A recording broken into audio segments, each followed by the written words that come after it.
से कल पीएफयूजे ने Pakistan federal union of journalist ने एक प्रेस रिलीज जारी की जिसके अंदर उन्होंने जो ऑनलाइन हरासमेंट है जर्नलिस्ट की उस हवाले से अपने ख्यालात का इजहार किया और उसकी मजम्मत की। तो ये बाकायदा एक टारगेटेड कैंपेन है और इस टारगेटेड कैंपेन के ज़रिए ना सिर्फ सहाफ़ियों को निशाना बनाया जा रहा है बल्कि उनकी तफसीलात शेयर की जा रही हैं और इरादा ये है कि इनको नुकसान पहुंचाया जाए।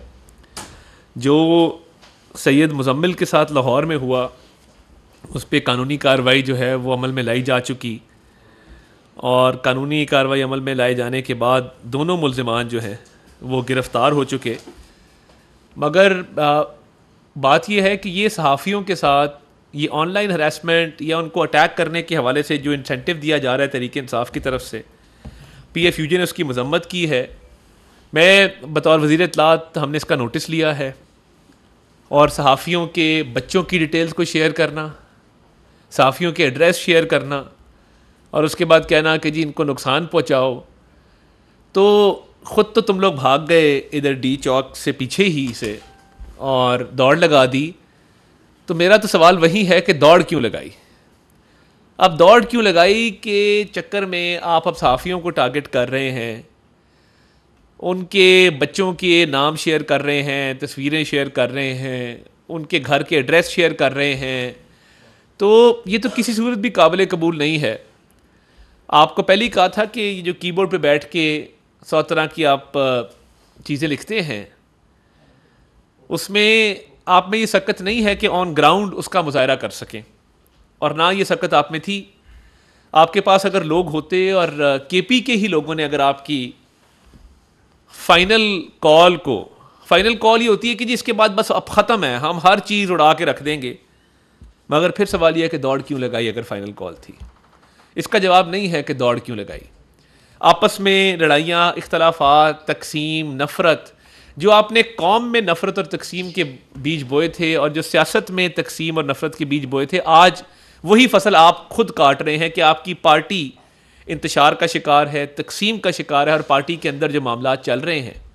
आज मैं बड़ा खुश हूँ कि खैबर पख्तूनख्वा के हुकूमत ने, उनके वज़रा ने सिविल नाफरमानी की कॉल का है कि ये मुनासिब नहीं है और उन्होंने बानी चेयरमैन पीटीए की उस कॉल पे अमल दरामद ना करने का फ़ैसला किया। और जिन मेंबरान ने ये इनिशिएटिव टेकअप किया है केपीके के अंदर वो मुबारकबाद के मुस्तहिक हैं और मैं समझता हूँ कि पहली दफ़ा किसी ने ये सहाफ़ियों के ख़िलाफ़ उनके नाम, एड्रेस, बच्चों की डिटेल शेयर करके उन पर हमला आवर होने की जो तरगीब दी जा रही है इसका नोटिस ले लिया गया है। वो अकाउंट्स वो लोग आइडेंटिफाई कर लिए गए हैं, किसी एक को भी नहीं छोड़ा जाएगा। मैं बड़ा क्लैरिटी के साथ ये बात वाज़ेह करना चाहता हूँ। जो कोई इसके पीछे, और देखिए कुछ लोग हैं जो सहाफ़त की गार्ब में वो अपना स्कोर सेटल कर रहे हैं, वो अपनी ही बरादरी के लोगों के ख़िलाफ़ इस कैंपेन में मुलव्वस हैं, तो उनके लिए भी ये वार्निंग है कि ये काम चल नहीं सकता कि आप घरों तक पहुँचें, लोगों के, उनकी फैमिलीज़ तक पहुँचें। ये सियासत है, सियासत के अंदर तो हमें तो ये तरबियत दी गई थी कि एक दूसरे के गम में शरीक होते हैं, एक दूसरे का हाथ बटाते हैं और मुल्की मफाद में इकट्ठे होकर आगे चलते हैं। ये जो एक टोला पैदा कर दिया गया है, इस टोले की जो कोशिश है कि लोगों के घरों तक जाएं, उनकी फैमिलीज तक पहुँचें, तो ये काबिल कबूल नहीं है। शनाख्त हो रही है और डेटा भी इकट्ठा हो रहा है और डिसाइसिव एक्शन होगा। जब मैं डिसाइसिव एक्शन कहता हूँ, फैसला कौन आपके खिलाफ जो है वो कार्रवाई होगी और एग्जाम्पल सेट किया जाएगा कि आइंदा कोई किसी को, सहाफ़ी को ये ना कह सके कि हम आपके घर तक आएंगे, आपके बच्चों का हमें पता है, आपके घर का हमें पता है। तो ये मामला इतनी आराम से जाने नहीं दिया जाएगा। हमने इस पर फैसला कर लिया है और वज़ारत दाखिला के साथ मिल के भरपूर कार्रवाई जो है वो अमल में लाई जाएगी और आपके सामने वो चेहरे लेके आएंगे। इस दफ़ा जिस तरह वो जब मंशियात के केसेस में नहीं मुजरिम पकड़ते, आपके सामने खड़ा करेंगे सबको लाइन में कि जी ये लोग हैं जिन्होंने ये काम किया और लोगों के घरों की, फैमिलीज़ की और डिटेल वगैरह शेयर की। तो इस पर ज़ीरो टॉलरेंस है और डिसाइसिव एक्शन है। अब ये जो टोला है ये आजकल कह रहा है जी पाकिस्तानी प्रोडक्ट्स का बॉयकॉट करो। अब पाकिस्तानी प्रोडक्ट्स जो लोअर मिडिल क्लास गरीब आदमी अफोर्ड कर सकता है, और नाम क्या दिया जा रहा है जी, ये देखें ये जो फ़ौजी फाउंडेशन बना रही है। अब ये उनकी इतला की अर्ज़ है कि पहली बात तो ये कि जो फ़ौजी फाउंडेशन है 80% से ऊपर उसमें सिविलियंस हैं। पहली बात।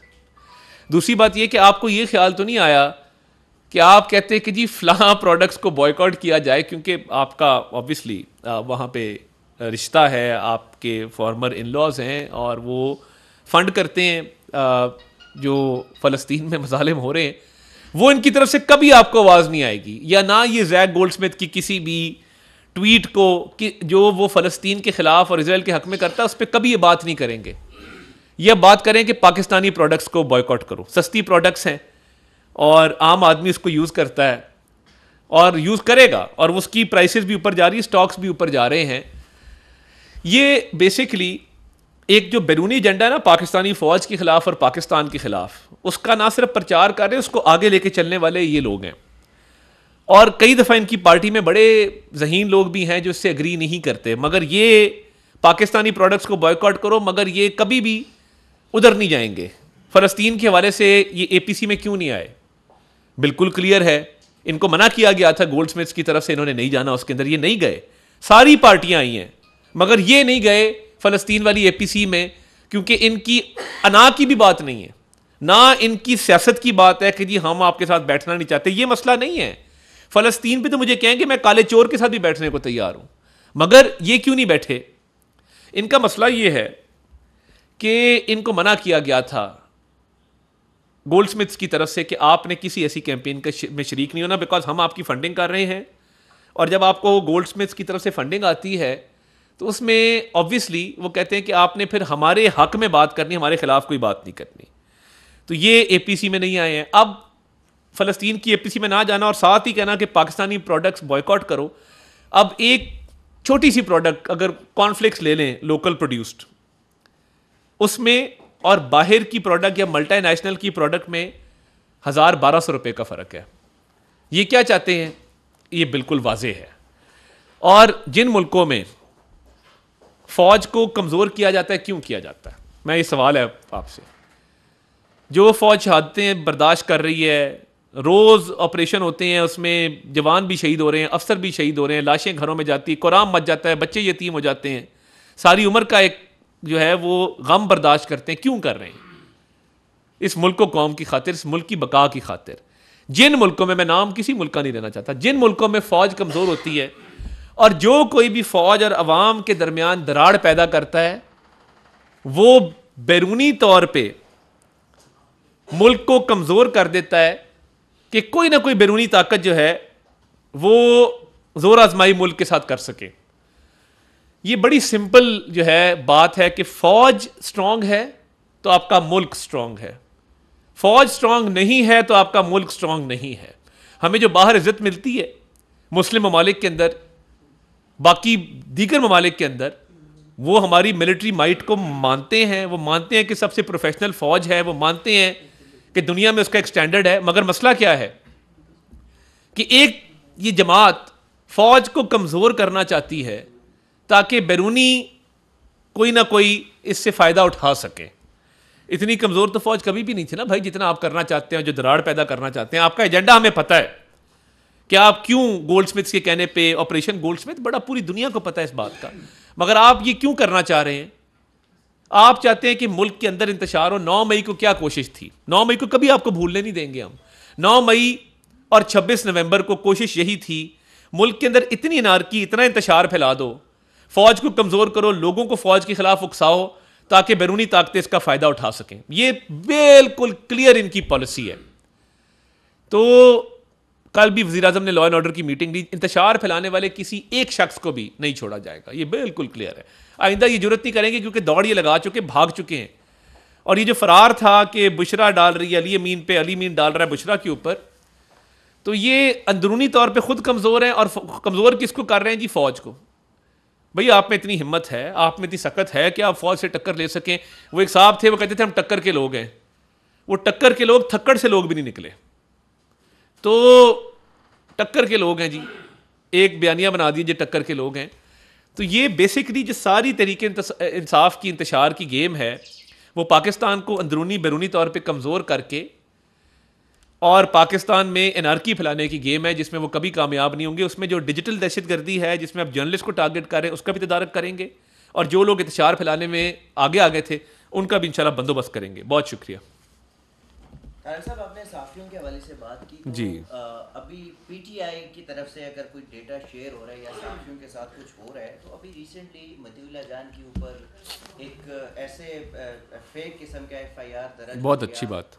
और उस पे फिर वफाकी हुकूमत का कोई स्टेटमेंट नहीं, नहीं है। मैं बड़ा क्लियर हूँ उस पर, मैंने उस पर स्टेटमेंट भी दिया, प्रेस कॉन्फ्रेंस की। देखिए मती का मामला हल हो चुका, मती सही सलामत घर आ चुके, और बाकी जो भी पुलिस इन्वेस्टिगेशन करेगी वो अपने तौर पे करेगी।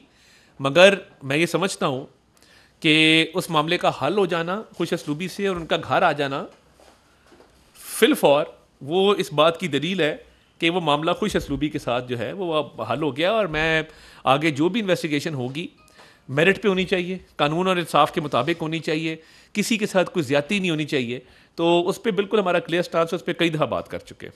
अच्छा तारिक साहब, एक तो ये देखने में आया कि जो ये कैंपेन है इस किस्म की चलती है कि आप कोई खबर भी शेयर कर रहे हो तो उसके ऊपर जो वो एक ज़्यादातर इसमें जो नेटवर्क है वो बाहर से ऑपरेट होता है, उसके लिए क्या लाएमल अपनाया जाए? देखिए पहले बहुत सारे लोगों के आईडी कार्ड्स ब्लॉक किए गए हैं, बहुत सारे लोगों के पासपोर्ट ब्लॉक किए गए हैं, और उस पर बिल्कुल बिल्कुल ज़ीरो टॉलरेंस है। और मज़ीद भी जो लोग उसमें मुलव्वस शरीक पाए गए, वो ट्रैक एंड ट्रेस लगा हुआ है, तो वो ट्रैक भी होंगे, ट्रेस भी होंगे।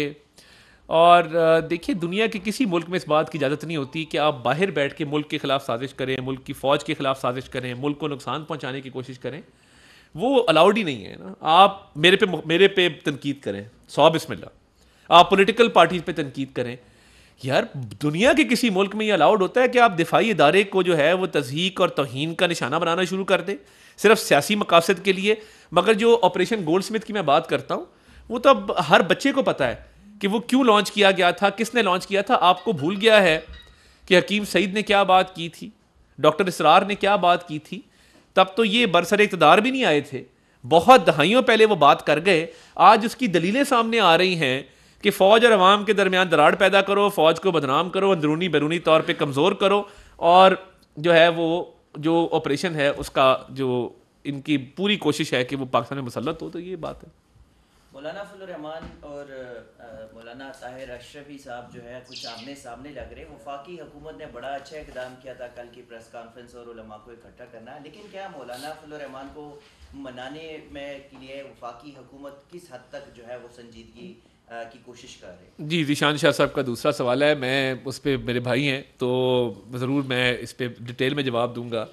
कि देखिए कल जो हम उलमा के साथ बैठे, वो तमाम मकातब फ़िक्र के उलमा थे, 18,000 मदारिस की रिप्रेजेंटेशन करने वाले उलमा थे।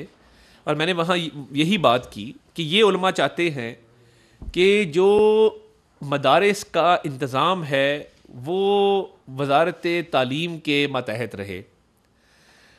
मौलाना फजल रहमान साहब की और तजवीज़ है, वो सनत की तरफ चाहते हैं इसका वो ज़ेर इंतज़ाम रहे।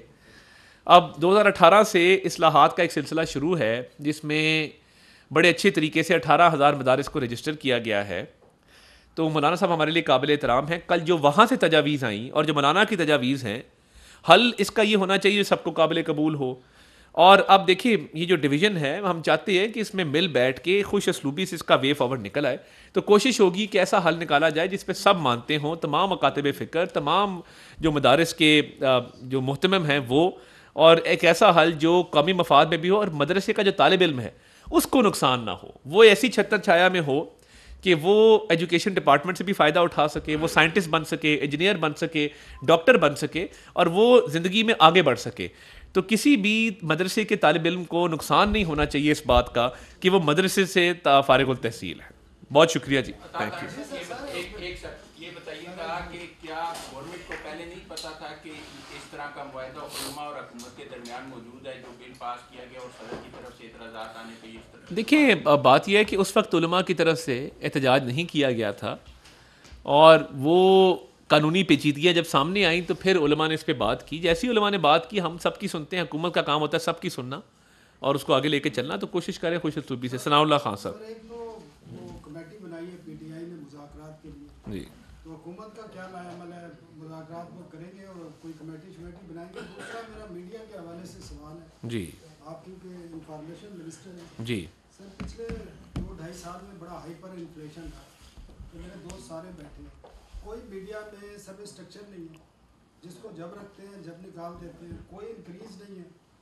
और जो एक वो सेक्टर है जिसमें हज़ारों से साथियों ने प्लाट अप्लाई किए हुए थे, वो एक कमेटी बनी थी एक ही ग्रुप की, अब उसकी जो रिव्यू कमेटी बनी है वो भी उन्हीं लोगों पर मुश्तमिल है। तो ये ज्यादती है, उसमें बड़ी बेकार, उसमें नुमाइंदगी दे देते हैं, मुझे तो कोई इतराज़ नहीं है। मैं बता रहा हूँ उसमें वही लोग शामिल जिन्होंने वो लिस्ट बनाई है, अप्रूव की है, वही लोग उसको रिव्यू कर रहे हैं। ये बिल्कुल ज्यादती है, इसको कम से कम ट्रांसपेरेंट होना चाहिए और जो ऐसे लोग उसमें शामिल करने चाहिए वो किसी सियासत में या ग्रुप में शामिल। जी बहुत अच्छा, आप तजावीज़ दे दें उस पर रिटर्न, हम उसमें लोगों को शामिल कर लेते हैं। और देखिए मैं बार बार PBA से भी ये रिक्वेस्ट की, APNS से भी ये रिक्वेस्ट की कि देखें हमने वाजिबात अदा किए पिछले 2-2.5 साल के, हमने बाकी भी कोशिश की कि दोनों सेक्टर्स पे, अखबार पे कोई टैक्स नहीं लगने दिया, टेलीविज़न के ऊपर कोई टैक्स नहीं लगने दिया, और उससे बिज़नेस को फ़ायदा हुआ। तो ये अब PBA को चाहिए, APNS को चाहिए कि वो तनख्वाहों की बर वक्त अदायगी भी करें, सर्विस स्ट्रक्चर भी